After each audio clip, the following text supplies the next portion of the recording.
All right, let me get my screen shared. Okay. Get my live shared as well. There we go. Okay, is everything good? It's good. Okay. All right, well, my name is Laura Bennett, as Jonah has said, and I represent Pasco, Sumter, and Hernando. And actually, I'm interim a little bit for Hillsborough until they replace Francisco. So I have quite an area to cover, but you're welcome to contact me. I think I've got my contact information at the end of the slideshow as well. And since Caitlin had a little bit of difficulty yesterday, I think I'm going to stop my video while I'm presenting just to be sure I don't mess anything up, because I would hate for that to happen. But we'll continue on.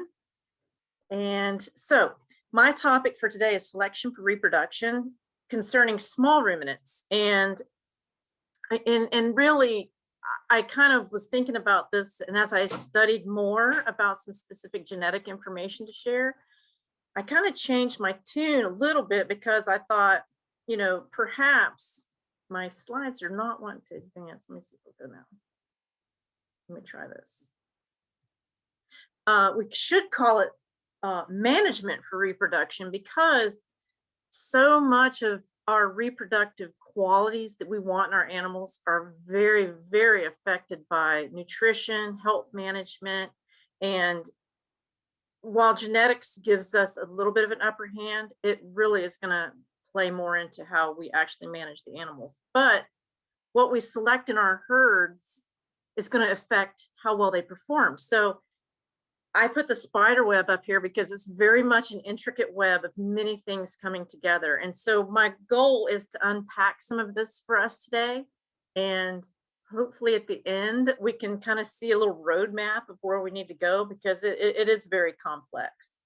Our nutritional status of our animals, is going to affect so many things that we just have to keep that forefront in our mind. I can't stress that enough. Our maternal qualities in our females for reproduction, which can be improved by crossbreeding or hybrid vigor, needs to be a concern. And we also want to look for growth and production in the sires we select, because that they can put that performance into our herd, and we won't have to sacrifice too much on the reproductive qualities of our females that we need to have there. Our reproductive qualities are ultimately not very heritable. And that tells us it's more about the environment that they're in, how they are raised, how they are managed, their health status, their parasite load status. Those things are going to have a very big influence on our reproductive qualities. So our key in Florida, because of our poor soils, the poor nutrition that we can really provide to them because of our soils, we need to choose animals that are suitable for our environment.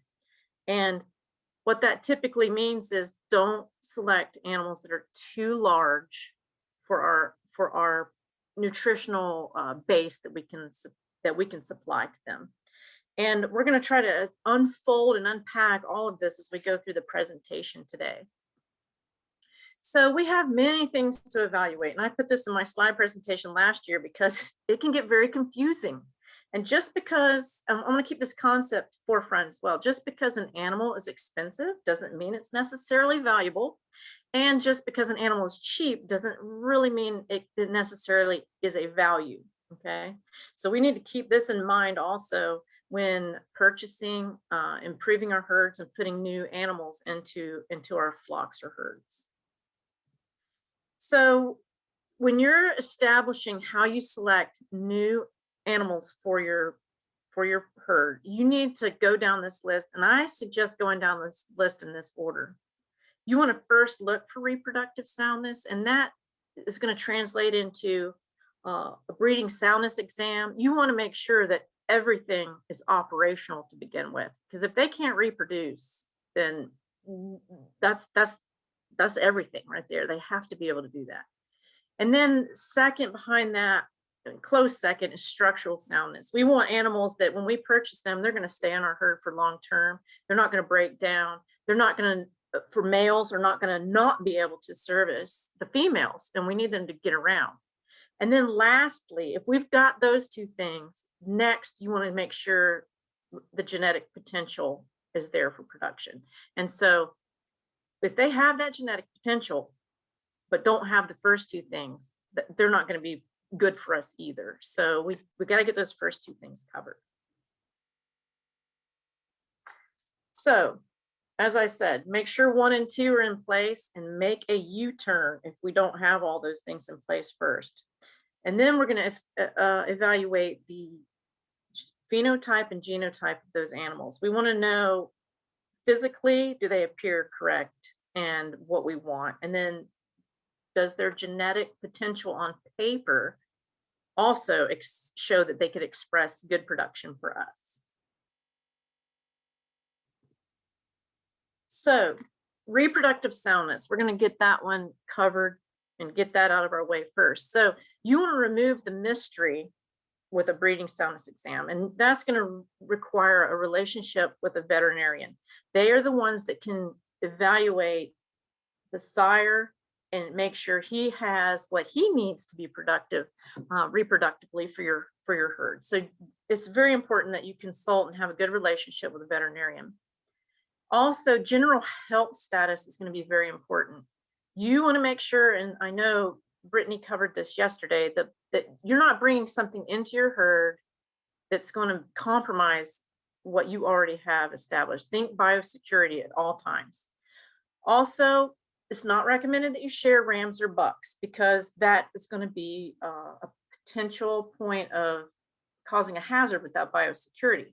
Now, if you do decide to do that, you need to have another breeding soundness exam done upon return, and it is recommended that you quarantine that animal, that male, for at least 30 days before returning him into your flock or having contact with the animals that you already have.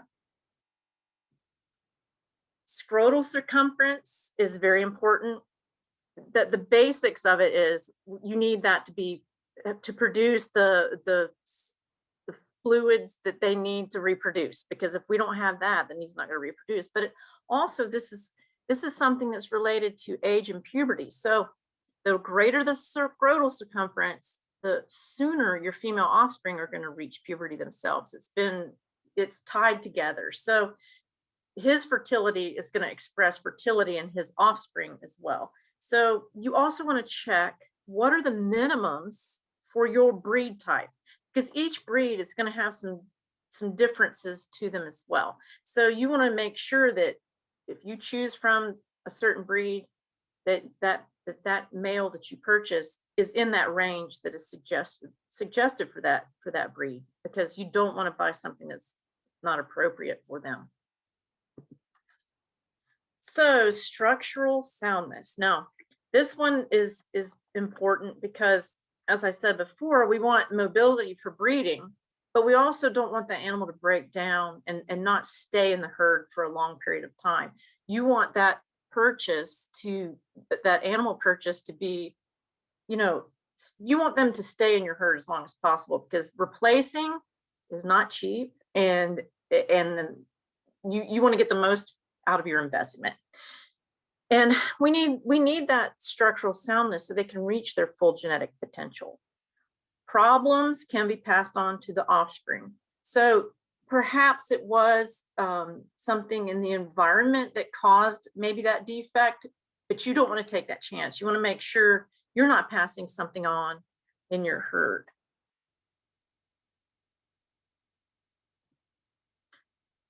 Okay, so let's look at a few things you want to check out that can be, you need to train your eye to look for these things, and then it'll pretty much be second nature to you to see these differences. So we want big feet and even toes, because if they're crooked or those toes are not even, it's going to cause weight to get distributed incorrectly, and then the feet will turn out.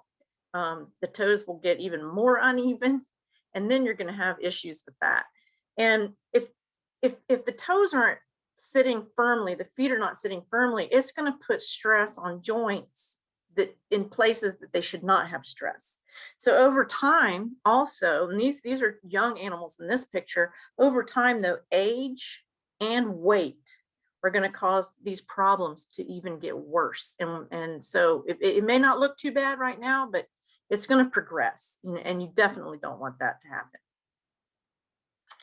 So this general diagram of structure, looking from the front, you want everything to be symmetrical and straight up and down, because if you're having this bow-legged situation, you're going to have stress put in places that it shouldn't be, and your animals can wear out over time.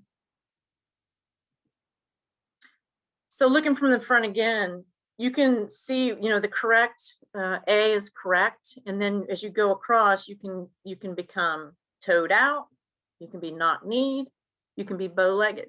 So all those conditions are going to create improper stress. It's going to cause uneven wear and tear on the joints, and we don't want that. And a heavier animal, it's going to progress even quicker.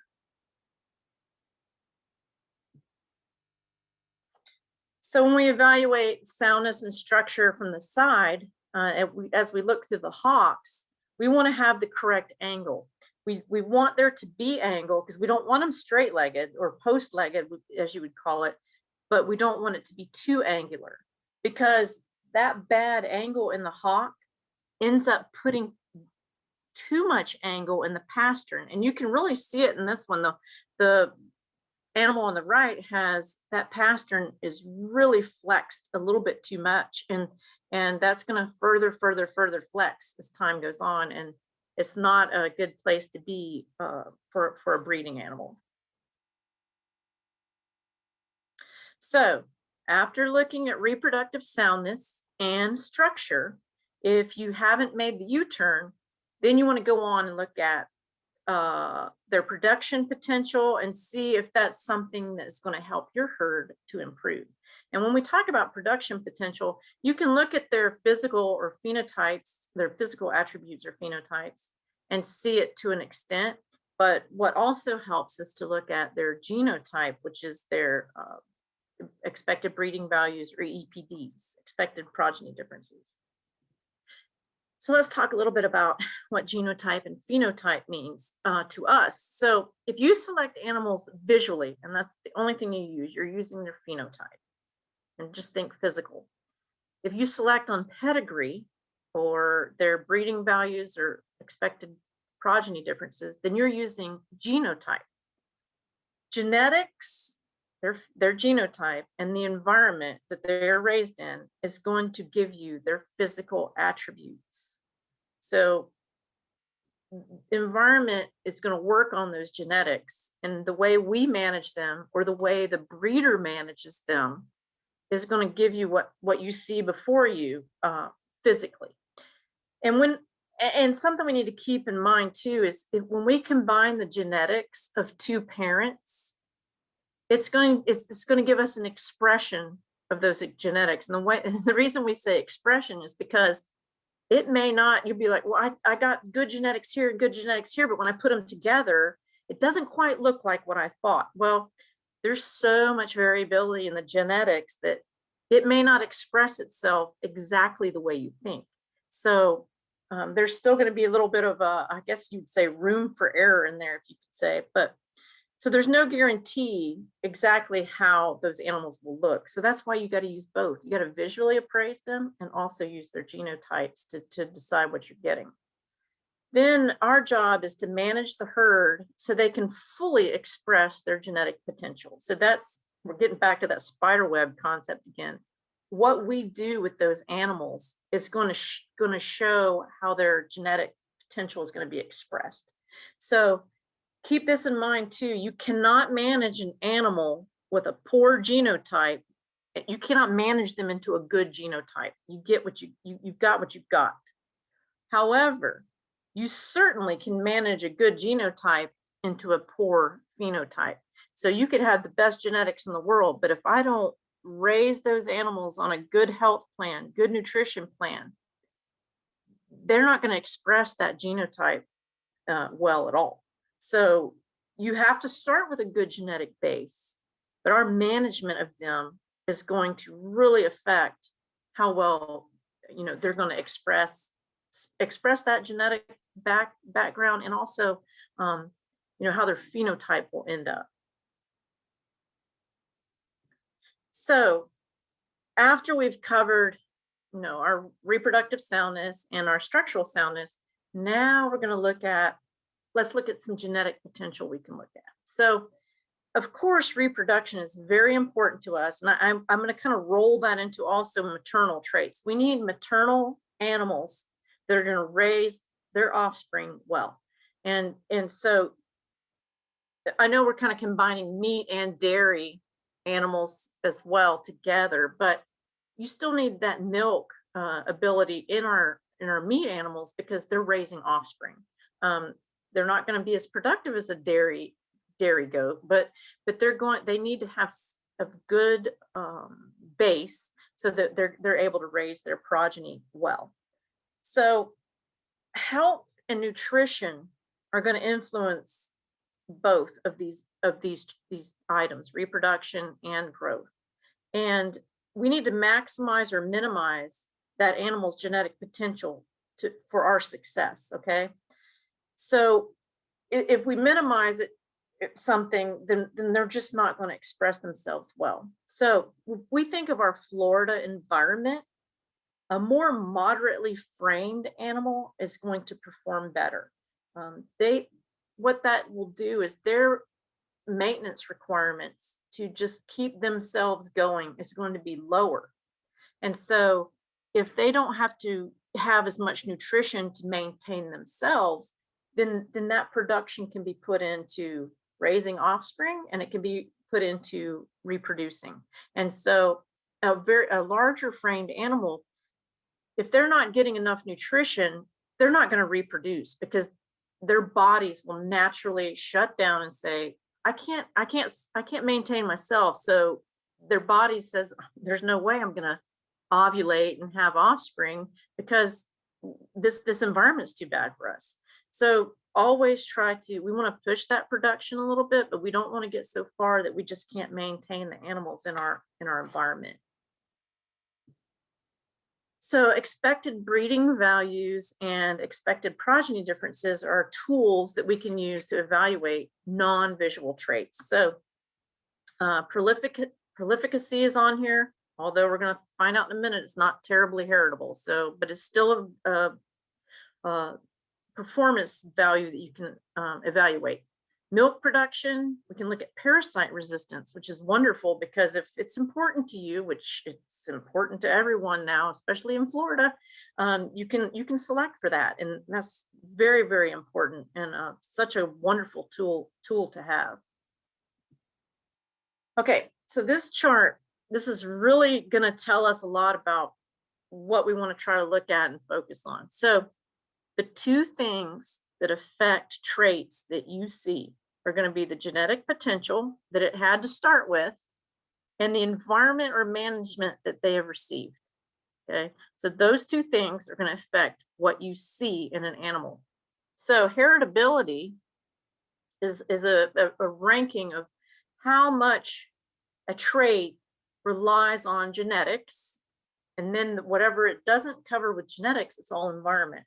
So these values are going to range from near 0 to a whole value of 1.0. So if something were 100% heritable, it would have a value of 1.0.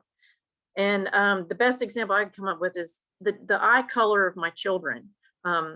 They were born, or their eye color was determined by genetics. There's nothing I can do in the way I feed my children or manage my children that's going to change their eye color. So eye color is 100% heritable. Okay. Now, items that are highly affected by environment are going to have a heritability close to 0. So when we look on this chart, where it says numbers of lambs born per female, it has a heritability of 0.15. It's very low. And that tells me that my management of my females is going to have more to do with the number of whether I have twins or whether I have single birth than does the genetics of that animal. So that could, you can look at that as yay, or you can say, oh no, because it'd be nice if it was automatic, but it's not. So your management's going to have a huge effect. And what's also, if you look right above it, mature weight, that's on this chart, that's got the highest heritability value, which makes sense, because if I am 5 feet tall and my husband is 5 feet tall, the chances of us having a 7 foot tall basketball player is very low, because our genetics are going to keep our children short. And so the same thing goes with our sheep and our goats, because the parents are going to give that offspring the ability or the predisposition to reach a certain size, and our management's going to affect that. It's not 100% heritable, as you see. Our management's going to affect it, but that mature weight is going to have a lot to do with genetics. Now, if you notice weaning weight, that's very low heritability. And if you think about it, the way those animals are raised and the environment that they're in until weaning is going to have a big effect on what their weaning weight is. Once they get to mature weight, we see it's not as much, not quite as much, but management has a great effect on the weaning weight. So we've got to look at this chart and say, okay, I need to get, and this is what you need to always think, I want to get good genetics in my herd, but I'm also going to have to manage well, especially for something like number of lambs born or number of goats. And so we're going to talk about some techniques that you can do to hopefully improve that, and some concepts that maybe you can think about incorporating for yourself. So a doe or a ewe's reproductive performance is going to be our most important factor for economic viability. Having one offspring to sell or having 2 offspring to sell is a huge difference. I mean, it's amazing. I mean, if you think about it, it seems like a simple concept. Very, very, very important. Now, a female that has 2 animals at her side compared to 1, yes, it's going to require some management and keeping her going and keeping those animals growing as well. But it's very much a great economic benefit for yourself if she has more than 1 offspring. So this is very much influenced by nutrition and also within breeds. Some breeds are more prolific than others, and so that's something you want to look at when you're evaluating the breeds that you might be interested in using. So one concept of management that you can incorporate into your flock is that concept of flushing. And the idea is you give those females extra nutrition 2 weeks prior to the breeding season. This will encourage her body to come into estrus quickly, and also to produce multiple eggs, so that she can have the possibility of having twins or triplets, And so we want that extra nutrition 2 weeks going in, but you also want to continue it for about 2 to 3 weeks after the breeding season, because during those 2 to 3 weeks after, you want her to maintain that multiple pregnancy. You don't want her to be going through a nutrition stress and the body says, oh, I'm going to absorb one of these. We're only going to have 1. So you want to keep that female for 2 to 3 weeks after breeding at a better plane of nutrition. Now, that doesn't mean after those 2 to 3 weeks you starve her, but you can kind of slow back off a little bit, keep her you want her to keep in good body condition. You want to keep her at a good state of nutritional health, and even health for that matter. And you can keep them into a multiple birth situation. So that's something that you might want to try and see if that can help you to have more than one offspring at birth. So choosing for reproduction, selecting breeding stock born from a multiparous birth, although we saw it's not highly heritable, but perhaps, just from her being from a multiparous birth, she may not be an extremely large framed animal. So it all kind of ties back together. This can also contradict our selection for growth. Those really large animals, harder to maintain. It's harder for them to ovulate in such a way that they can have multi-parous births.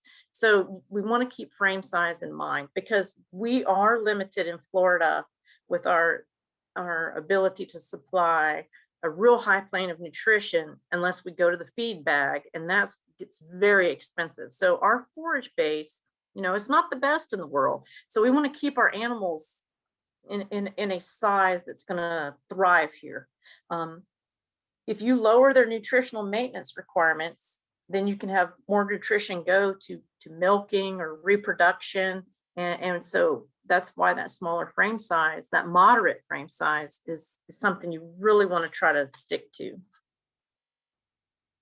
So if you're keeping replacement females, you need to keep in mind that that buck or ram is going to account for about 90% of your herd's genetics after about 4 generations. So you really, really, really need to make a wise investment on that sire that you select, because you're building this base that's going to be there for a while. So make sure you're making good choices there. And also remember too that if you have the ability to use artificial insemination, you can really quickly improve your genetics using a tool like that. It's amazing. You can get so much improvement at a very quick rate of speed by using that technology. So we need to have a good, and I would say great, genetic base. And we're back to that web idea there. You cannot feed or manage your animals into great performance. Okay, so you need to have that good base, but you can most definitely feed or manage your animals into poor performance. Okay, so if you get these good genetics, you've got to manage it. You can't not manage it, because they will not do on their own. So just remember, so many things are tied together: nutritional health, the health status of your herd, parasite management. All of these things are going to work with those genetics just to give you that phenotype, that physical trait that you're going to have in the herd. So when you're looking at your breed, try to look at the breed standards. Look out there and see, okay, this is the ideal animal for me. This is what I want my animals to look like. Train your eye to look for the superior phenotype that you want in your herd. And so, meat, as we saw in the meat goat before, they're very different from our dairy. And so our dairy goats, they're going to have a much different phenotype to them. But once again, go to that standard and see what you want for your animals. So crossbreeding, we'll talk about that. You may be a purebred breeder, so this is not going to apply to you, but if you are considering using crossbreeding, it's great for increasing the fertility of your offspring, increasing the lambing and kidding rate, and lamb and kid survival rate. That hybrid vigor or heterosis really helps in a crossbreeding situation. That's what we're gaining by doing that. And I bring this slide in from this is from a beef cattle program that I went to, and I found this very interesting. A genetics company presented this, and this is something I want you to kind of understand this concept. So just stay with me for a second, because it seems complex, but we're going to boil it down to one simple thing. So the genetic company showed us that this 9 to 3 to 1, that 9 to 3 to 1 ratio up at the top is telling us that fertility and health traits are 9 times more important to us economically than carcass traits. Growth traits are in the middle. So they still have more importance than carcass traits, but it's not as important as fertility and health. And that makes sense, because if our females don't get pregnant, the cow doesn't survive, or our goats and our lamb, our sheep don't survive, then we're not going to have anything. I mean, there's no profit to be had. So health, everything is so much more improved also with our crossbreeding. So as we noticed before, fertility is lowly heritable. It's on the low. and carcass traits are highly heritable. Well, crossbreeding does not help with carcass traits, but it highly helps fertility. So this is the concept I wanted to get across to you all is anything with a low heritability, like reproductive traits, is going to be improved with crossbreeding. Anything that is highly heritable, you're not going to gain anything with crossbreeding. So if you're having issues with reproduction, you may want to consider getting crossbred females in your herd, and then you can use a purebred sire on them if you want to go for just productivity with him, and see if that improves your situation. Now, we still have to manage them correctly, but that's one tool that you can use to really increase your reproductive performance. So you want to use estimated breeding values, EPDs, or performance records. If you go to buy something from someone and maybe they're not keeping these performance data, at least look at their performance records. You want to be able to use that to see where you're going. You got to know where you're going. You need to also evaluate where you currently are before you know where you want to go. So keep records yourself and request records when you purchase animals. And there are many things you can select for, but try not to select for too many traits at once. If you try to improve 5 different traits in your herd at one time, you're going to go batty and probably make no progress whatsoever. But if you pick 1 or 2 things that you say, man, I really wish I could improve my weaning weights, or maybe I want to improve my kidding or lambing rates, then choose those and go for those first. Don't get too far in the weeds and do too many at once, because you won't make any progress at all. Now, the dairy goat, American Dairy Goat Association, they have a lot of dairy herd improvement links that you can go to and try to improve there if you happen to be if you have dairy animals. Also, the Goat Herd Improvement Program. This is another one that you might want to look into. It's free with membership to the American Goat Federation. And last time I checked, it was $30 to join. It could have changed by then, but that's also a resource for you to use. You want to keep records no matter what, because you want to evaluate your current production. And I would suggest, and I'm using lambing and kidding interchangeably because I'm trying to do both at the same time, so forgive me. But lambing rate, weaning weight, and parasite resistance, that's another one that's a really good tool. Eliminate animals from your herd that just cannot get rid of or just a burden with parasites, because you don't want to have to deal with that. But you need to start somewhere and just start getting those records going, when you can. And this is one thing. This is a very simple tool for measuring weights. Just put them in the bucket. I know this poor, they don't look very happy, but it's very quick, and you can just weigh them in the bucket. So choose one trait to improve and think about pounds of lamb or kid per weaned female. That's one thing that's very important. That's the most important production thing that you probably can improve. And whichever trait in your herd that's needing an improvement the most, choose that one first. So perhaps you're doing well with the number of lambs or kids weaned. If that's great, then choose something else that you say, well, you know what, I need more improvement here to really get myself going.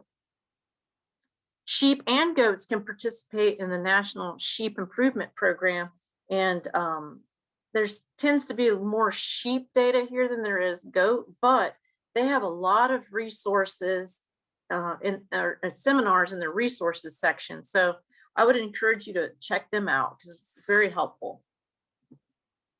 And I put this one up here on how is this going to help you financially. And this is in the slides that I had sent that you can get a copy of. But what this boils down to is just a slight improvement in number of kids weaned or weaning weight can trickle down and have huge monetary improvement to your herd. And I guess my point also with this is this gives you a picture of how much money extra you can spend or pay for superior genetics. These little ticks can give you huge improvements, and you can afford to pay a little bit more for that better genetics. And over time, you'll realize even more and more and more improvement and money improvement to your bottom line by doing that. So places to go for help. Our C-flag agents are available. You can help them. They can probably help you set up a system to record and track performance data. The Meat Sheep Alliance of Florida, they're a wonderful group. They have goat and sheep producers in there. They have educational seminars. It's a great network of people. I've attended some of their programs. It's wonderful. And I've left my email contact here, and I'm sure that y'all probably have contact with the rest of our C-flag people as well. So I'm sure Jonah's given that to everybody. So, all right, that's what I have. And I was trying to hurry up so I didn't run into the next segment. We're good. We're good on time. Today's relaxed day. Oh, good. Anybody has any questions for Laura on this topic?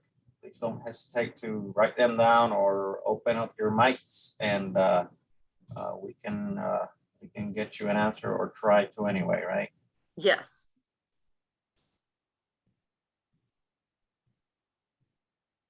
I know that I was looking at the chat while you were speaking, and Bob had an issue with, some of the, I guess it's more of the environmental factors of it, that he lost some animals due to bloat. Bloat is also a hereditary issue in ruminants, and yes, you can also select animals for bloat or against bloat, I guess, and usually you can control their diet and reduce the chances of them being bloated. That happens with cows as well, and getting them used to your new forage can go a long ways. But yes, you can have a selection for a low bloat potential. I'm waiting for your questions if you have any. Again, you can unmute your mic and ask away, or write them in the chat box.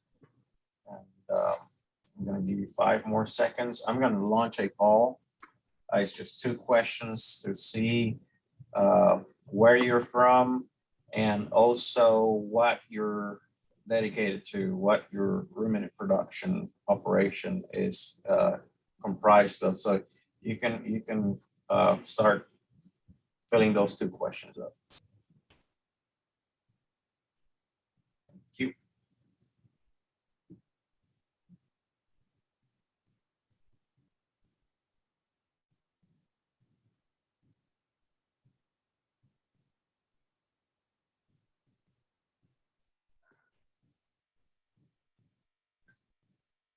So Bob asked a question, Laura, about breeds of sheep and goats that we recommend for Florida. So can you comment on that? Well, we've got the Florida native. That one's great because of they seem to be hardier, but I have seen some great. I have a lady in my county, well, one of my counties, she has the Dorpers. I love those. And she's done a really good job of selecting for parasite resistance. And it's amazing. I love them. They're great. They taste delicious. I like them. And then the Katahdins are pretty popular. Those are the ones I mostly hear of. So Jonah, you're probably gonna have to give the ones that you prefer, because I'm missing probably several. And you're talking about sheep. When we talk about goats, a lot of people have in the dairy side of things, or dual purpose, a lot of Nubians around, a lot of Nigerian dwarfs on the dairy side as well. Of course, your Kikos are going to be meat, your boars are going to be meat as well. You're gonna have some Spanish that are gonna be hardier as well. Usually our problem is gonna be more geared towards parasite resistance, and we have a better gene pool of those than we do other things. Our betas are pretty hardy as well. In terms of sheep. So some of those are gonna be, the majority of our herds and flocks are gonna be of those breeds or composite of them. And no breed is better than the other. It's just the individuals within a breed that you're selecting for. I'm gonna end the polling now. All right, so most of you have meat sheep, which is pretty cool. We have some dairy goat, meat goats, some ag professionals and other. And most of you, 75% of you said that you're in Central Florida. So good stuff. Even if you're not in Central Florida, we can collaborate with your county extension, local county extension agent, and help you with your operation. All righty, so if we're good, Catalina, can you open up your camera for us so we can see your lovely face? There she is, my favorite veterinarian. Don't tell the others that. You're just saying it because there is no other ones in the... I do owe you some, so. Anyway, so Catalina Cabrera, she is our sheep and goat veterinarian for IFAS Extension, and she is going to be our next speaker. I'm just glad that we could do this year. Last year you were part of the conference, but you're just on the other side attending the conference and seeing how things were, evaluating if it was worth your time dealing with me. So I'm just happy that this year you're on our agenda extensively. So I am going to leave you to do your fantastic work. So go for it. Okay, let me share my screen. I think that you have to let me share it. Oh, you're good.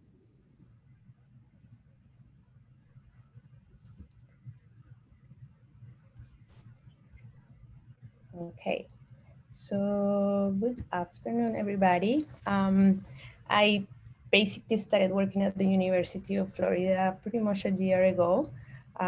So as Janelle was saying, I just got here at the time that the conference was already organized and prepared. So I participated as an attendee, and now I have the opportunity to be in this site. So I'm very happy, and I hope that I can get to use some new information today and tomorrow.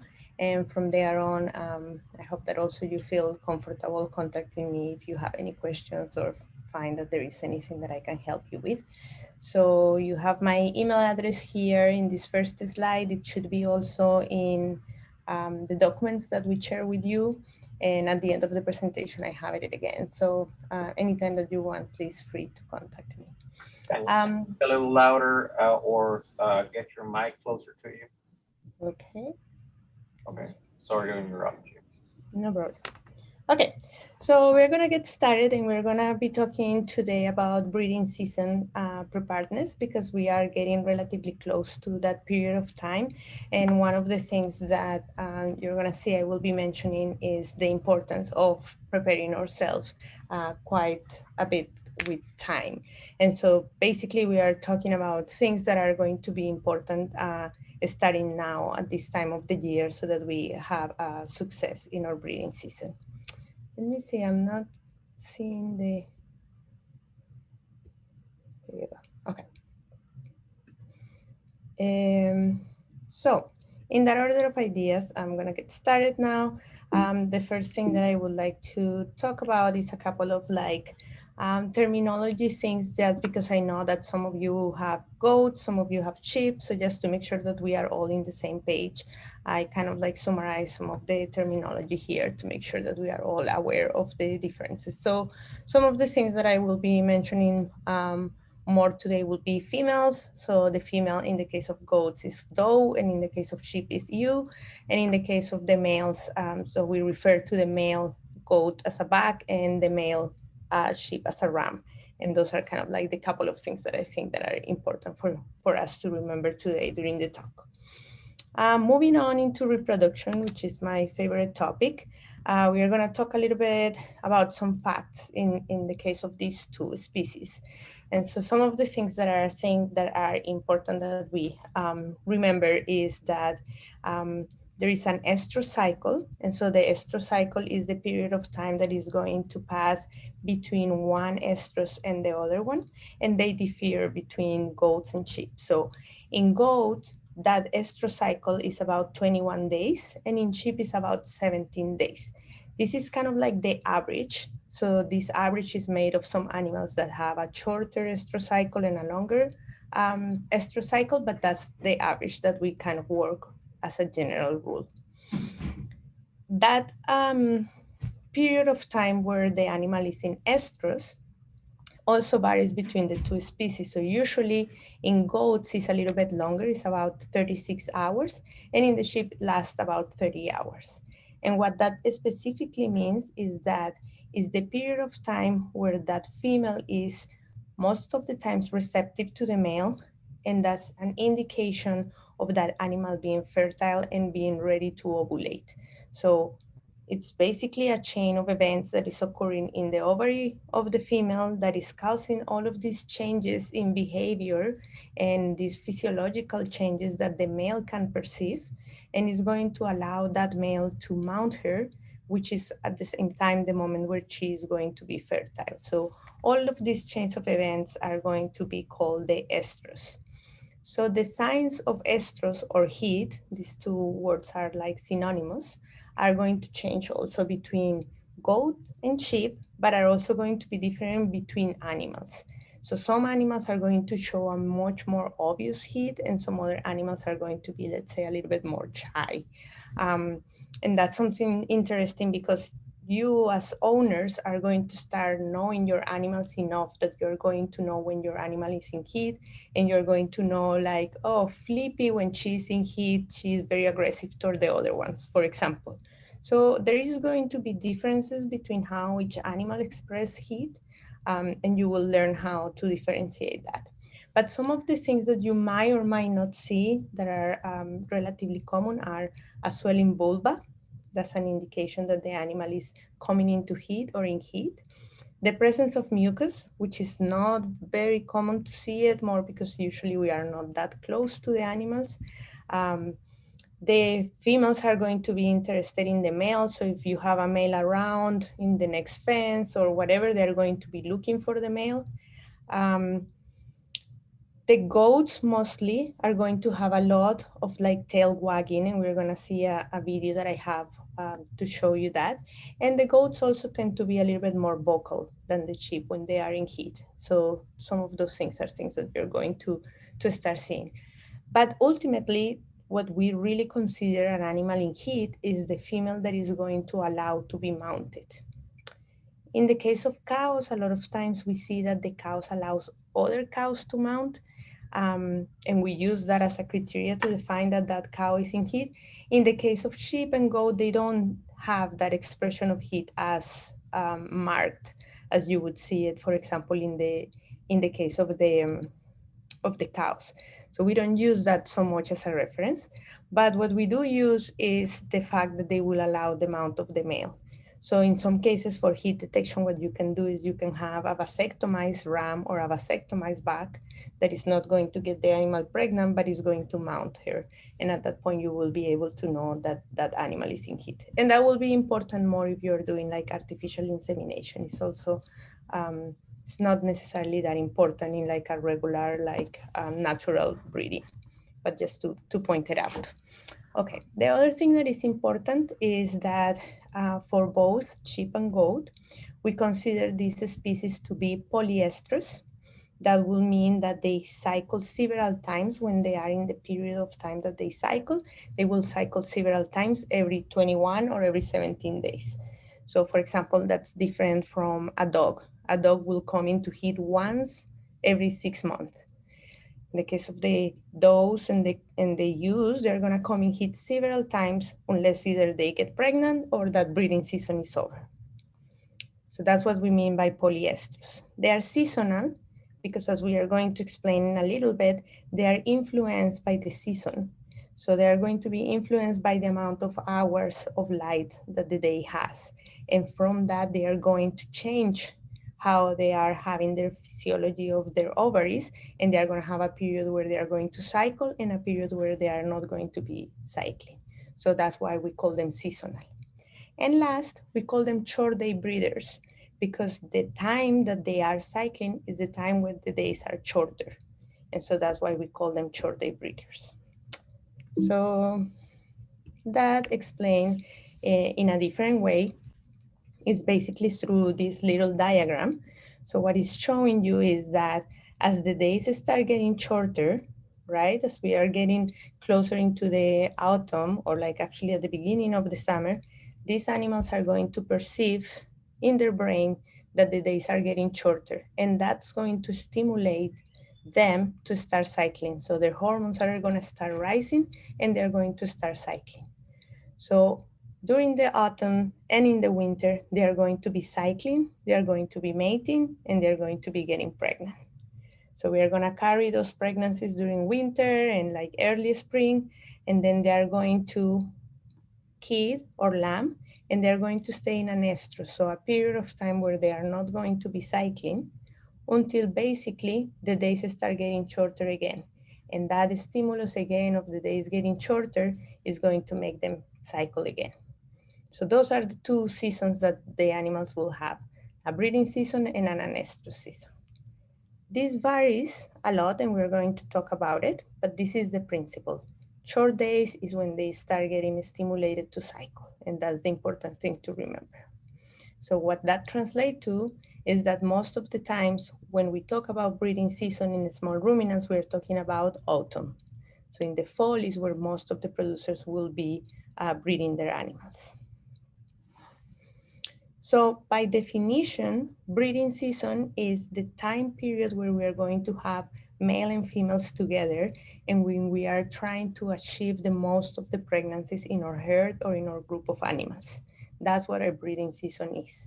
So the breeding season is compounded by what happens in nature and what we decide as humans that we want that breeding season to be. So when we are going to allow the females and males to be exposed to each other. So it's the combination of both.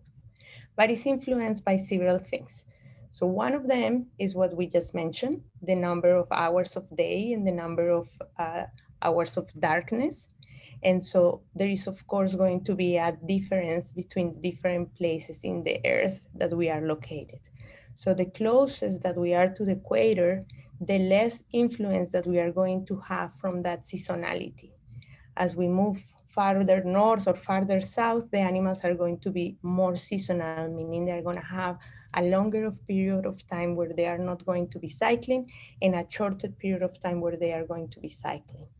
And in that regards, we have the advantage in Florida to be close to the equator and have less influence of that light change into the animals. But in addition to that, there is an influence in the breed.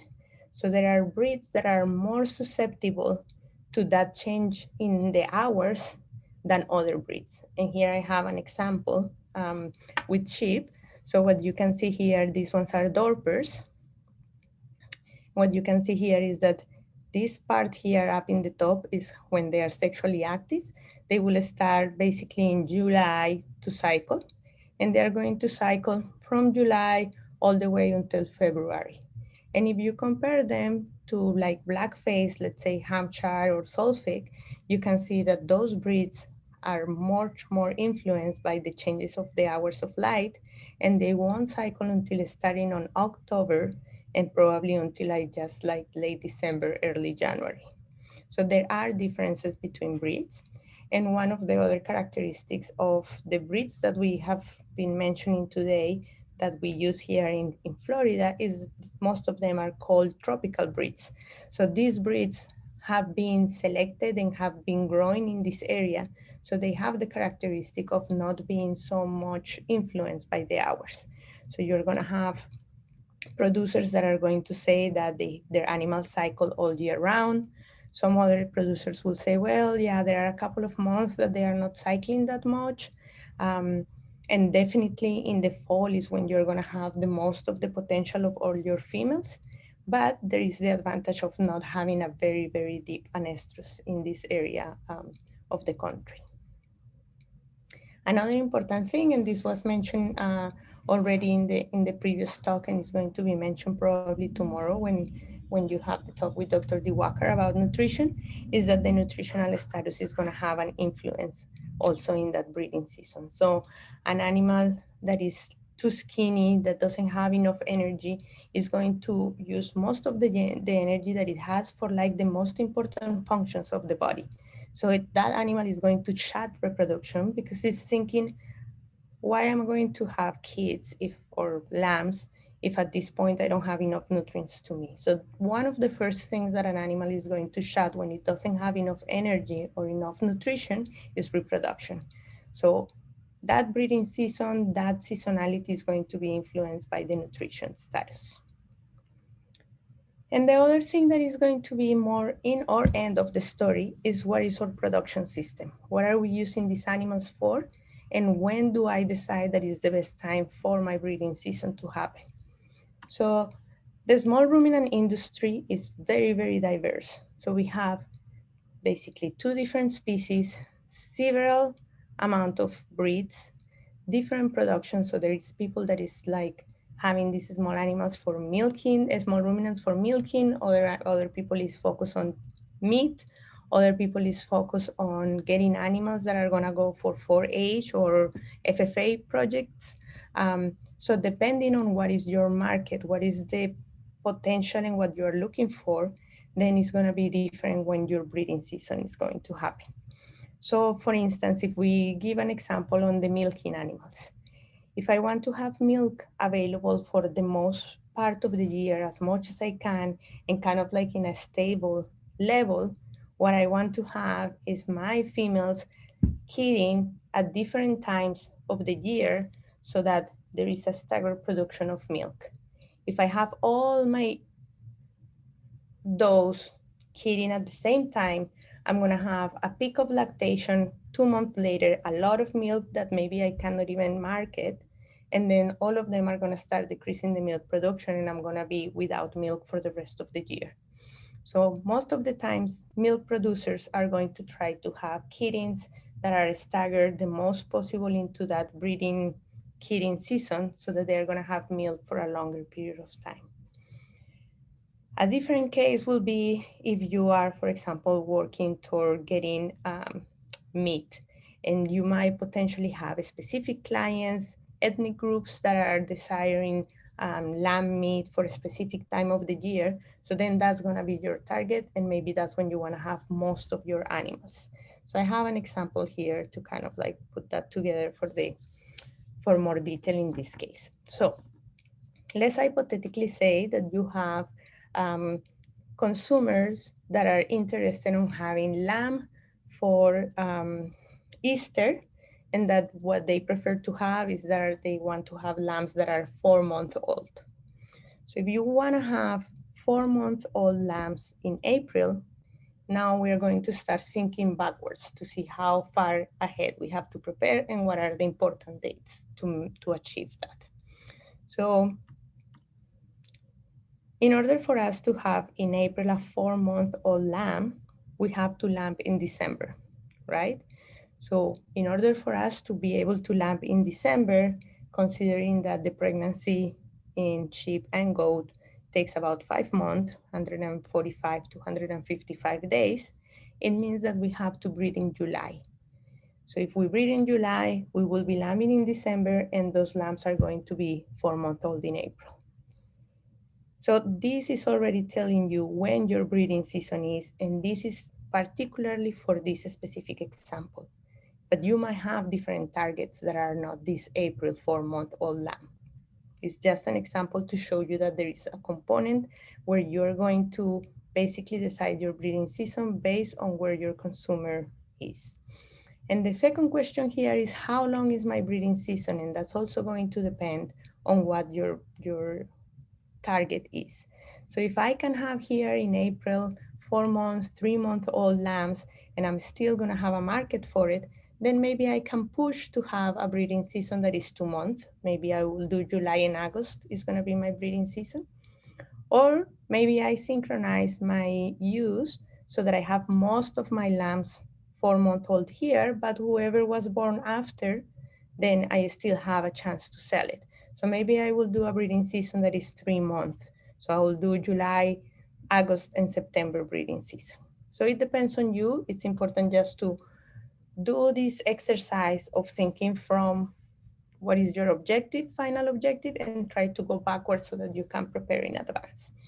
So continuing with this, the idea is that 2 months ahead of your breeding season, you are going to start preparing for it. So at that example, we are gonna have to be preparing since May so that we have those April 4-month-old lambs. This is just to point out that basically you have a whole year of preparation. So if you think May to April is a whole year that is going to take to get that product, and that's kind of like the minimum, because in some cases it's going to be even longer if your market is going to go to like older animals or mutton. So at the end of the story, what basically this brings us to is to the production cycle. So this is just an example for sheep of what a production cycle would look like. So here, if we have in the inside the month of the year, you will see basically that you have a breeding season, then you're gonna have all your animals pregnant, then they're gonna have the lambing, and you're gonna have these animals with their mothers, so lactation, until you're going to dry the animals. And at this point, when you dry your animals, we will talk about later, you will take decisions about replacements, you will take decisions about what ewes are going to stay. You're gonna have that dry period and you're gonna start preparing again for your next breeding season. So in more detail, how we're going to achieve that optimal breeding season. So the objective of a breeding season is that we are going to be able to establish that period of time that we want all our ewes or all our does to get pregnant, whether it is 1 month, 2 months, or 3 months. We are going to make sure that we do everything that is possible to get all of those females pregnant in that period of time, because we are going to try to really narrow it to that amount of time. We don't want to have, unless that's your specific case, animals lambing or kidding for 6 months, because that then also adds to your labor. We are going to try that also all those females that are going to get pregnant with twins. For the most part, triplets are not desired. There are a couple of producers or circumstances where triplets will be desired, but for a lot of people, twins is kind of like a win-win, where you're gonna double your crop, but you're not gonna risk both the health of the female and of the babies. So twins is kind of like the ideal scenario. So we are gonna see how can we try to push so that most of our females get pregnant with twins.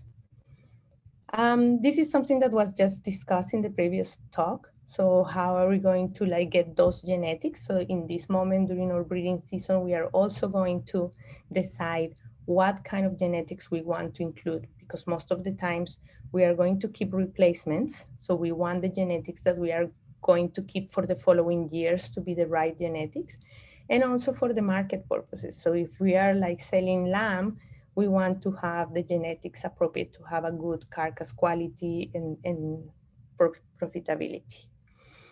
And the other thing that you want at the end of your breeding season is to have healthy females, healthy males, and healthy offsprings.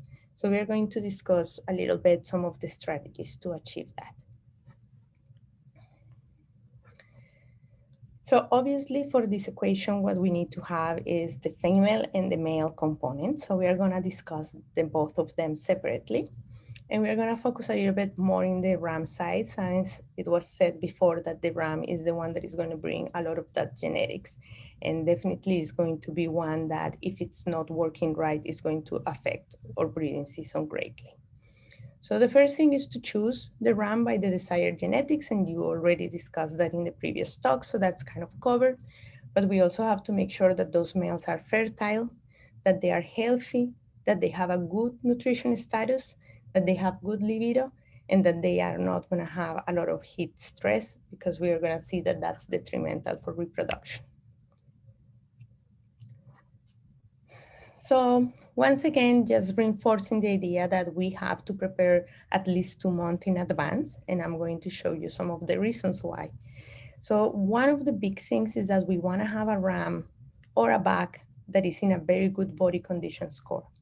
When these animals go to breeding season, they are going to work, and a lot of times they're going to forget to eat. So usually after a breeding season, the ram and the buck is going to have lose a lot of body condition score. So if you start your breeding season with an animal that is already skinny, this animal at the end might not be producing a good quality of semen, so it might not get everybody pregnant, and also it's going to take you a long time to recover it.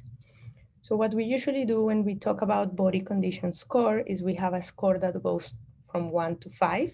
And if you're not familiar with that, 1 is basically an emaciated, very skinny animal, and 5 is an obese animal. So in that order of ideas, we want to be somewhere between 3 and 3.5 in body condition score at the beginning of the breeding season, because these animals at the end of the breeding season are going to be 2 to 2.5. So that's very important. And if we start 2 months before the breeding season, we are going to have enough time to reach that body condition score. That's one that is important. The other thing that is important is to do a good physical exam. So a physical exam will mean not a specific, super extreme dedicated medical exam.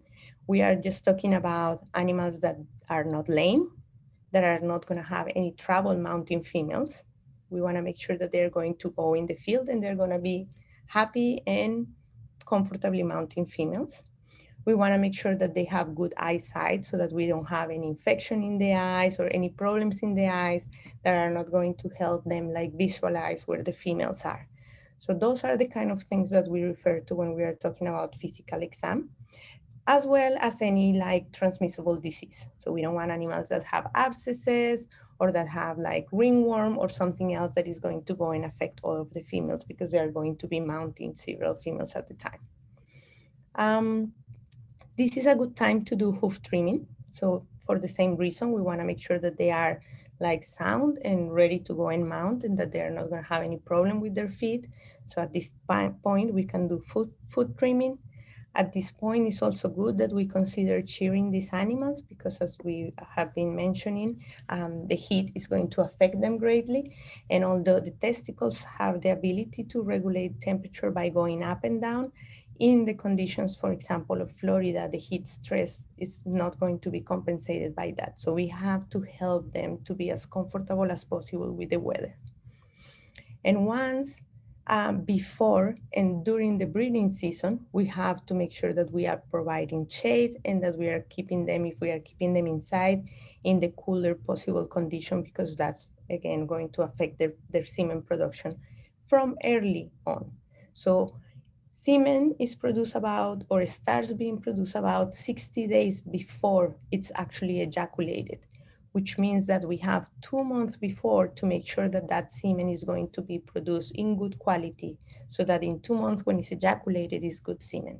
So this shearing and this providing shade and good housing is important 2 months before, because the semen that we are going to see is going to come out during the breeding season. And then if there is anything that needs to be treated, this is a good time to treat it, because you have 2 months to have that animal recover from whatever needs to be treated. So those are all the reasons why we suggest that you start 2 months in advance. And then if at that point, when you are looking at these animals, you find that something is not right, then this is a good moment to decide, well, I'm not going to use this male for the breeding season. I'm going to have to get a new male. And so you might get rid of some males and get new ones. And once again, the amount of time that you're putting ahead is important, because it will allow you to do a quarantine of a new animal, and it's going to allow you time to find the right animal for your production system. I guess one other one to mention here that goes along with the previous talk as well will be like conformation. So here you want to make sure that the male has a good conformation for 2 reasons. Because one, conformation might interfere actually with their ability to mount, but also because a lot of these conformation issues are inherited. So you don't want to have a male that is going to perpetuate something that is a conformation issue that now you're going to have in all his offsprings. So it's a good time to check for that as well. Okay, so the next thing that will be something that you will get involved your veterinarian in will be the breeding soundness evaluation. So the breeding soundness evaluation basically is an exam that we do to kind of like do a complete assessment of some of those reproductive parameters and compare them with some standards that have been established to determine that a male is an optimal producer, like a satisfactory potential breeder, or potentially we could call them unsatisfactory potential breeders. So this is important because here is where we are going to say this animal as of today is showing us that he's likely to go out and get your female pregnant. So some of the things that you will do during the breeding soundness examination or evaluation is to measure the scrotal circumference. So in the case of testicles, bigger is better, right? The more mass that you have producing sperm, the better. And so there are a minimum standard of the scrotal circumference that is 32 centimeters. So in these pictures you see we have a scrotal tape, it's called, that is going around the wider area of the scrotum, and we are measuring how big these testicles are. And the minimum that we would like to see for a lamb or for a ram, or for a buck, sorry, is 32 centimeters. So this is going to be the first important step on a breeding soundness evaluation. Another thing that we do during this exam is we do a thorough palpation of the testicles and the scrotum. So in this case, what we want to make sure is that there are two to start with, that they are symmetrical, that they have a firm consistency, but there is no evidence of swelling or like harder or softer areas. We are going to palpate the epididymis also to make sure that there is no swelling, no pain, no inflammation. And we are going to palpate the scrotum to make sure that the testicles can move freely within the scrotum because that's how they regulate the temperature. All of these things are important to evaluate. And then what we try to do is to collect a semen sample. At that time when we are collecting the semen sample, we are going to be able to evaluate the prepuce and the penis. And so we are going to make sure that those are also normal, that he's able to protrude his penis, that he's not gonna have any issue mounting the female, that there is no lesion in it, that is going to make it painful from him and he's not going to be interested in mounting females. So we check for that. And then we collect semen to evaluate the semen. We have two ways to collect semen. One is through an artificial vagina. And this one is something that we will be able to do in the cases of animals that are kind of like more familiar with having humans next to them. So it requires some training. So it's more commonly done in show animals or in dairy goats that will be more familiar with people. And in the case of the animals that are not familiar with it, we can use what is called electroejaculation. So it's a stimulus of the accessory sex glands to cause them to ejaculate. So here I have a video of collection with artificial vagina. Let me take out the sound. And what you would see is, you have to be very fast because they're very fast. That's it. So basically, this tube that she has here is filled up with water that is put at the right temperature, and it's also filled up with air so that there is some pressure inside it. And so the male is here, and if you can see here behind, there is a female. So sometimes it has to be a female in heat. At some point, they are so well trained that they don't require the female to be in heat to attempt to mount. I'm gonna show you the video again. So he's going to jump the female, and then the operator puts the artificial vagina and he ejaculates in the artificial vagina. And now in this tube, we have the semen to be evaluated. So then the semen we evaluated basically in 3 different steps. First, we look at a big drop, and we look at the drop from far away in the microscope. And we are evaluating how that motility of the whole sample is behaving. So here I'm showing you, let me take out the volume. Here I'm showing you a very good semen sample. So all of these waves that you are seeing here is just congregates of sperm that are moving all at the same time. So this is a very, very good sample. It's telling me that the sperms are moving, and it's telling me that there is a high concentration of sperm. After that, we will dilute the sample and we will evaluate it again, but a little bit closer. So here we are seeing the individual motility. Sorry, that's not the best video. So we are just seeing all of these little sperms, how they move. And we are kind of like trying to estimate what percentage of them are moving forward. So we want them to move relatively fast, and we want them to move forward. We don't want them to be circling, or they don't want them to be just like oscillating inside. So what we want them is to move forward. So this is a good sample as well. I would say that this has a 70% progressive motile sperm.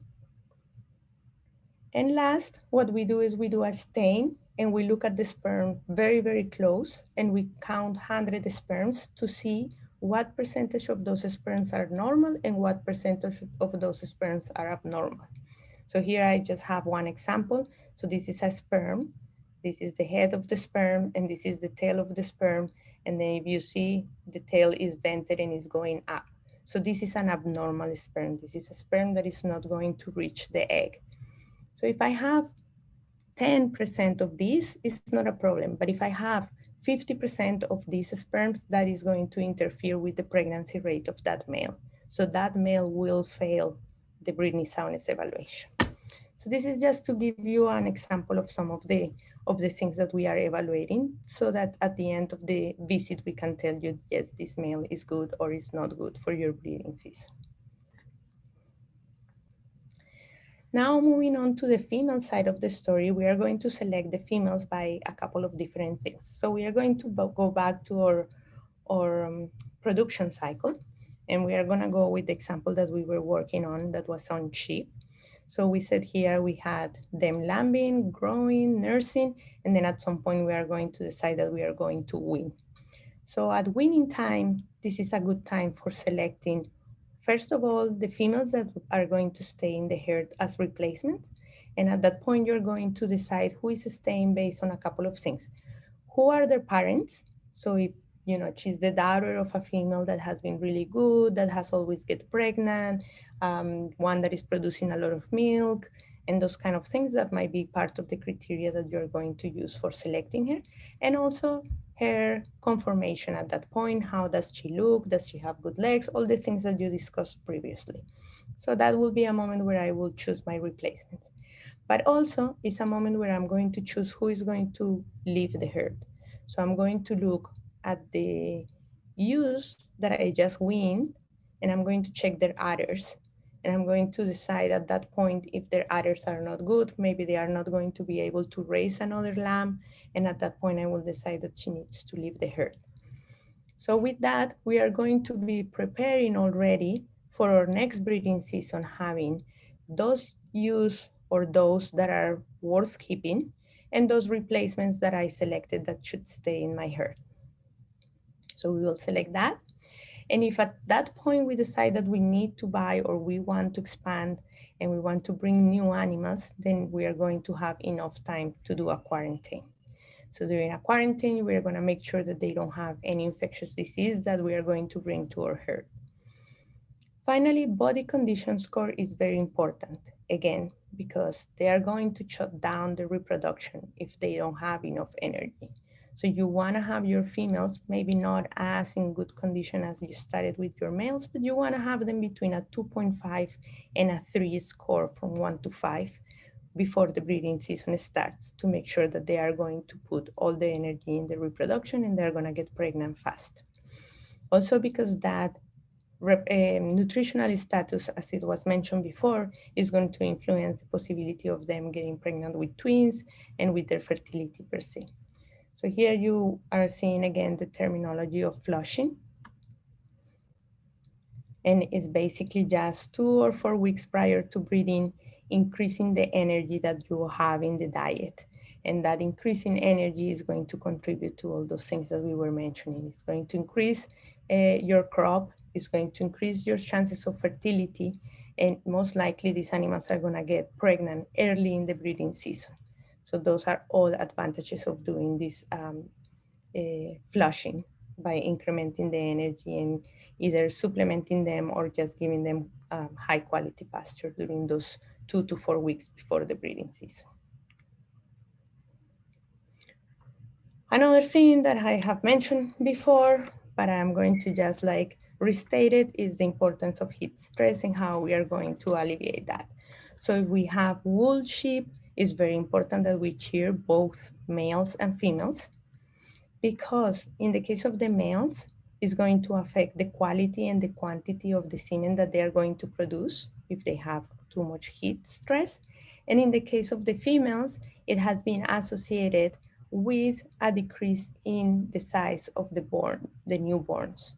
So they are going to have an effect in the placenta. The placenta is not going to provide as much nutrients as it should.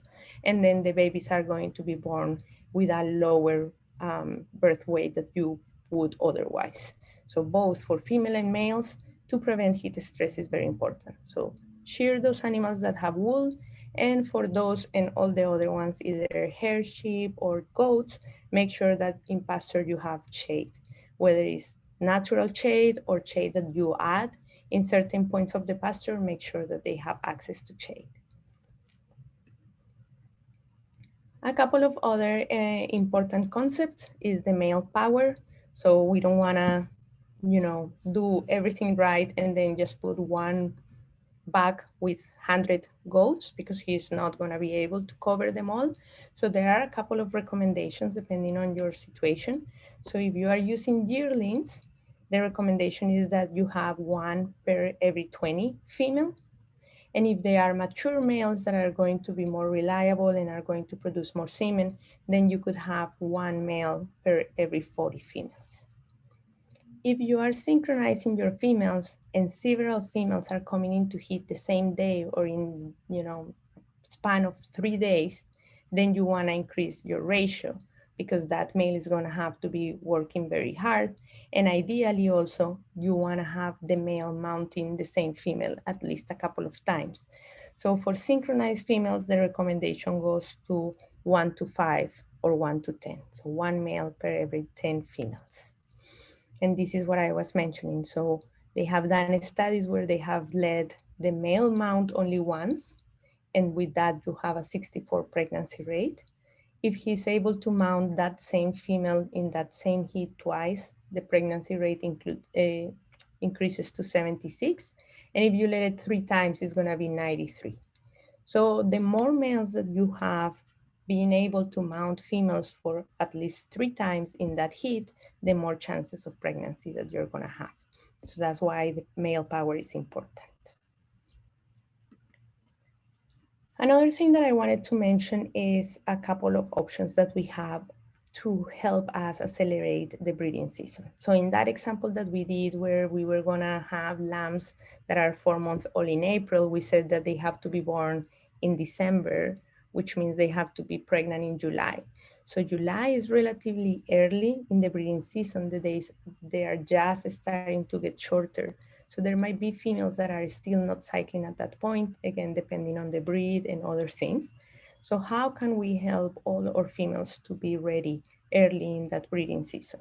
And so some of them is the flushing that we mentioned already. So if you flush these animals and provide them with good nutrients, the RAM effect, which I'm going to just mention a little bit more in the next slide, but basically is the presence of the male that is going to stimulate the females to cycle faster. Hormonal use, which I will also mention briefly. And then the other thing that it has been done, but is more relevant in like states that have less hours of light, is light treatment. So light treatment will be to control hours of light and put the animals in a barn, and you will control how many hours of light there are inside the barn and how many hours are not. There is no light. And with that, you basically mimic a breeding season so that they start cycling faster. But that's not something that is practical or commonly used here in Florida for sure. So the two things that we are left with is the ram effect or the back effect. So basically the presence of the male, the pheromones of the male is going to go into the females and is going to stimulate their ovaries. And so they are going to start cycling a little bit faster. This is not something that is going to work in the middle of the anestrus season. But if you do it a couple of weeks before the breeding season starts, it might accelerate or contribute to accelerate that breeding season. So usually 2 to 3 weeks earlier than the breeding season, they will come into heat if you include the male. You don't have to put the male specifically inside. It could be separated by a fence if you don't want him to start breeding. You just want them to stimulate them. You can have them separate by a fence, but just the presence and the possibility of them to sniff each other is going to contribute to that. And also it has been shown that for puberty, the presence of the male accelerates the puberty of the ram, of the ewe lambs or the kiddos. As for hormonal use, there are a couple of options that we have. One is the use of an intravaginal progesterone device. We have CIDRs that are these little T-shaped, basically devices that we put inside the vagina of the ewes or the does, and we leave them for a variety of number of days that go from like 7 to 14 days. And during that period, they are going to be releasing progesterone, and then we remove them. And after we remove them, the effect of having had progesterone and then not have it is going to stimulate them to cycle. So this is a good thing to do for stimulating the breeding season, and also is going to do a synchronization of the animals because a lot of them are going to come into heat at the same time. We use that with or without the addition of PG600. So this is actually an extra label hormone that we could use. This is labeled for pigs, so it has to be used extra label if we use it in a small ruminants. It has to be done by your veterinarian. So you have to have a relationship with a veterinarian that would be able to help you with that.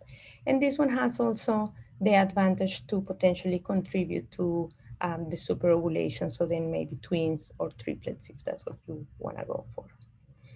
I want to just very briefly show you a couple of studies that we did. So in this study, we were evaluating CIDR. So we had a couple of different groups. We have animals that we didn't do anything. We had animals that only had the presence of the ram.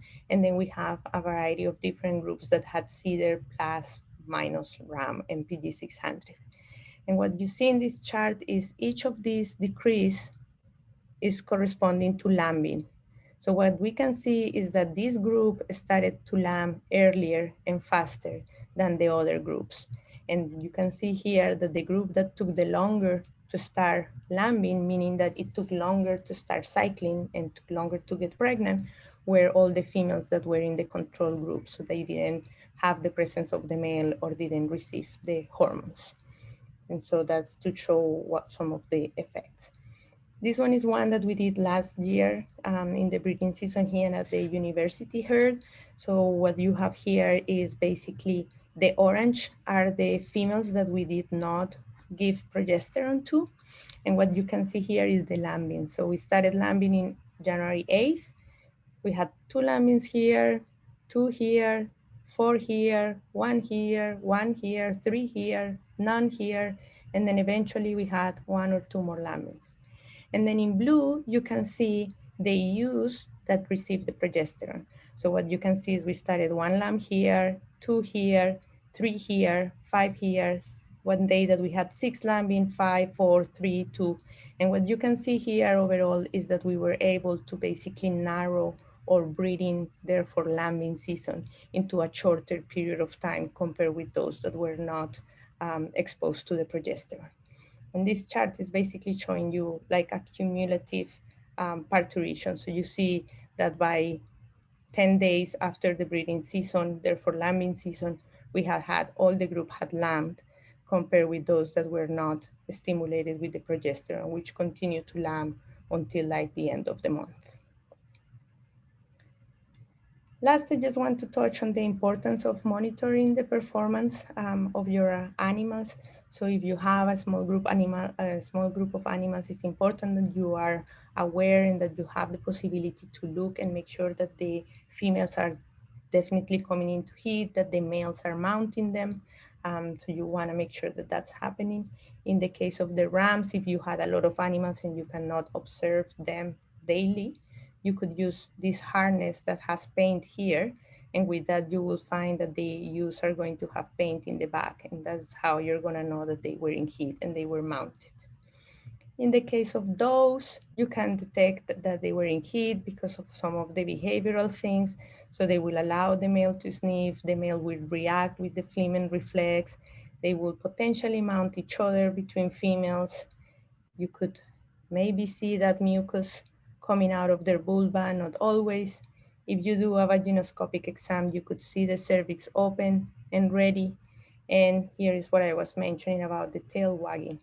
So what we did here is we had a rag that we had rubbed in a bag, and then we are putting the rag in front of this female, and her reaction to smelling the bag in that rag is the tail wagging. So look at this.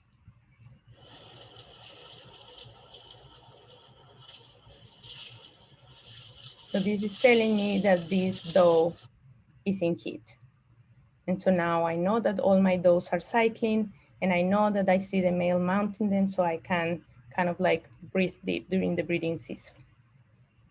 If I don't see my animals cycling, there are a couple of different reasons why this is happening. The first one is pregnancy. A lot of times the animal will get pregnant very early on, and then you are concerned that she's not coming into heat, and she's not coming into heat because she's already pregnant. That's your first differential. But she might still be in an estronal, seasonal anestrus. She could potentially have cysts or pseudo-pregnancy, or if she has not good nutrition, she could be in a nutritional anestrus, as we have discussed. In other cases, they might be cycling, but you might not be seeing them in heat because they're lame and they're not gonna allow another male to mount them, or because the floor is not good, there is a lot of mud, they don't want to like be jumped on, and you might not be seeing cycling. And sometimes we are just not seeing the heats. It's gonna take a period of time for us to be able to identify heats. One last thing that I want to mention is, and we will take back on this tomorrow, is the importance of heat detection, of pregnancy detection. So a lot of the producers, mostly small producers, do not do pregnancy checks because it encourages them into a cost, but it's important because when we do a pregnancy diagnosis, at that point you can make decisions. You can decide if some females need to go because they didn't get pregnant. For those that got pregnant, you will be able to decide if you want to keep them, if you want to sell them as pregnant animals. And if you keep them, you're going to know for sure that they're pregnant, and you're going to be able to take better care of her as a pregnant animal. And we will take back on this tomorrow. Finally, I just wanted to bring up here again our example of this production cycle, just to point out some of these things we discussed, the ones that were related with reproduction, but you can always put together basically your production cycle based on when you decide your breeding season is, when you're going to wean, when you're going to sell, and kind of like pinpoint in each of the different periods of time of your cycle, what are the things that you're going to be doing. When you're going to be shearing, where you're going to be checking for sperm, when are you going to be evaluating body condition score, so that you have kind of like a consistent cycle of events that are going to happen in your production system.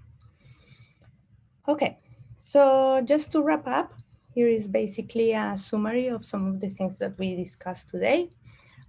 It's important that you decide, depending on your production system, what is the best breeding season for you. You determine the time of the year where you're going to be doing it and the length of the time that is going to last. You are going to prepare your animals 2 months in advance to that breeding season. Make sure that you have good nutrition, good health, good fertility, and that you're going to select your replacements properly. And then during the breeding season, you're going to be very careful at keeping nutrition as well, minimizing the heat stress, and making sure that you have the right amount of males for females that you have exposing. So I know it was a lot of information, but You have the presentation, so hopefully you can go back to anything that was not clear or was too fast. And if you have any questions now, I'm happy to answer, or if it comes up later, you are welcome to email me. I think we have one question in the chat box. Silvana, she was asking about, I guess, the nutrition part, about flushing, about energy. Why increasing energy and not protein?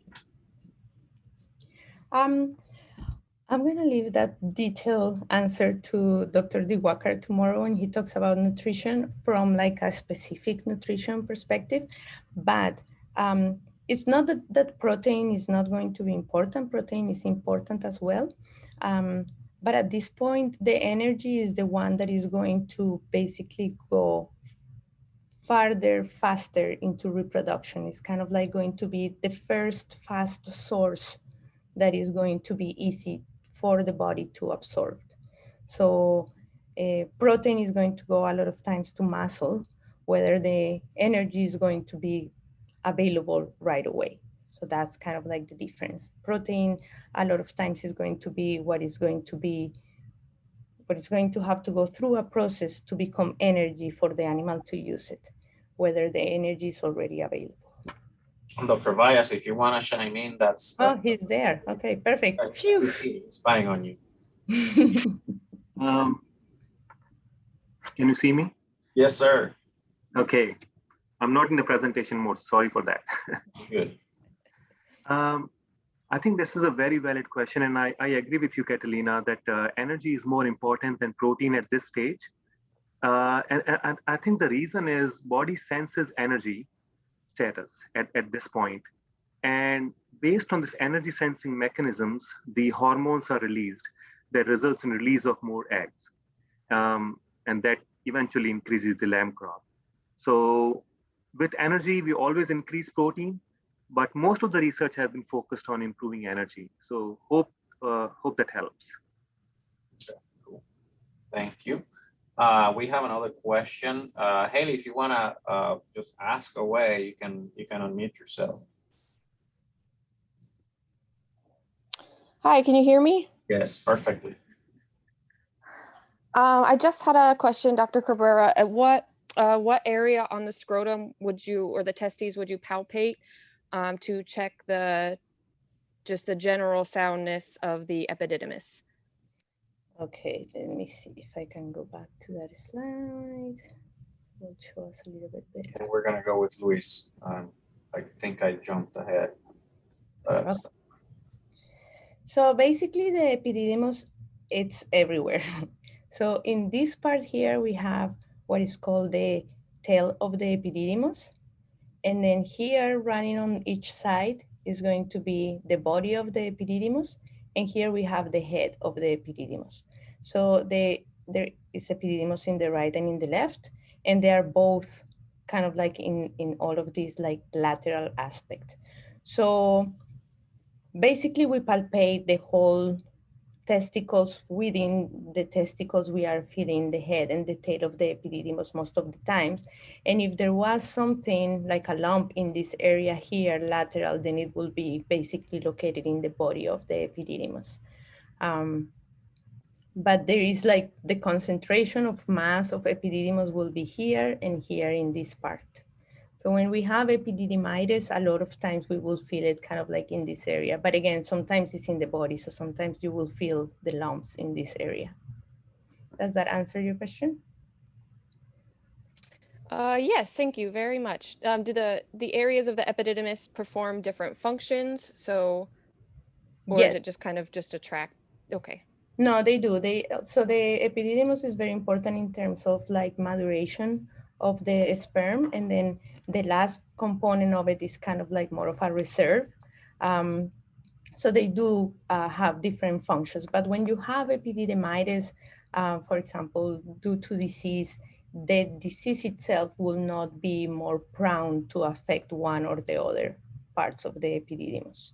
So they do have different functions, but when you have epididymitis in either place, is going to be an issue because it's going to interfere with maturation and with the normal transport of the sperm. Any other questions for Dr. Cabrera? Yeah, I think Luis had one. Yeah, Luis, I'm sorry. I keep skipping. Yeah, don't worry about it.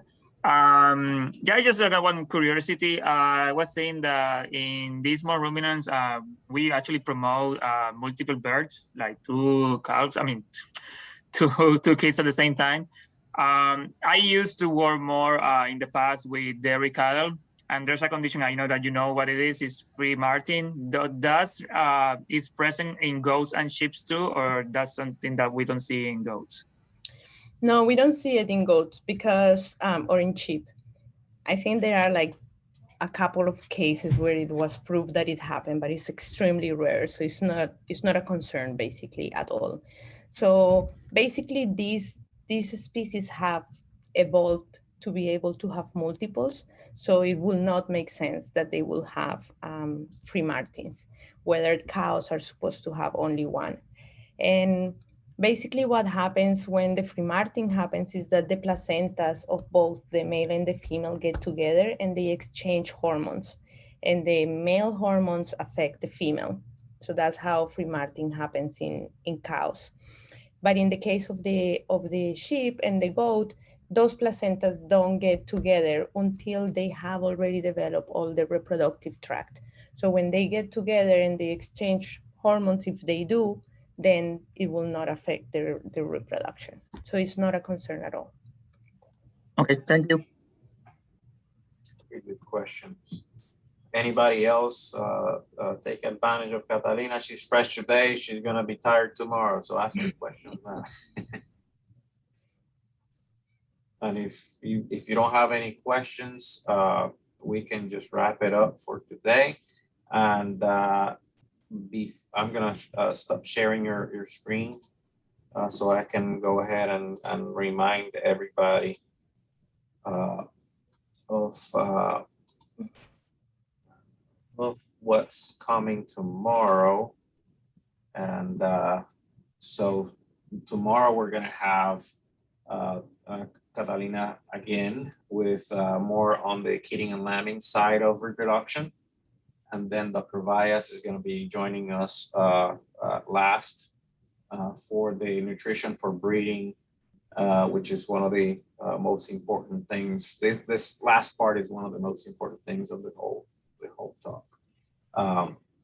Right? At least in Florida, we need a lot of help in kidding, lambing management and nutrition. I know for sure, and reproduction is extremely important. Fill out our survey, our evaluation, program evaluation, please. We cannot emphasize this stronger. It is the lifeblood of continuing to serve you, at least on a yearly basis. We're hoping to do this hopefully more often with smaller workshops. As time goes by, we got two awesome specialists that are with us today. And they're hopefully going to continue with us for years to come, but they need to know what you guys are lacking in terms of education, what your problems are, who you are, where you're from, so we can answer those questions by you getting that information through the evaluation. So I have to thank Catalina for today's talk. Laura Bennett had to step away. She did a wonderful talk as well. And we have I'm gonna send an email again tonight. So just to remind everybody of where things are and how to access our program again tomorrow. If you have any questions or problems, just give us a call or send us an email. And I think that today's program was really good. So thank you guys for your contribution, patience, and for all the good questions that the audience has asked today. All right. Thank you, everybody. See you tomorrow. All right. See you later.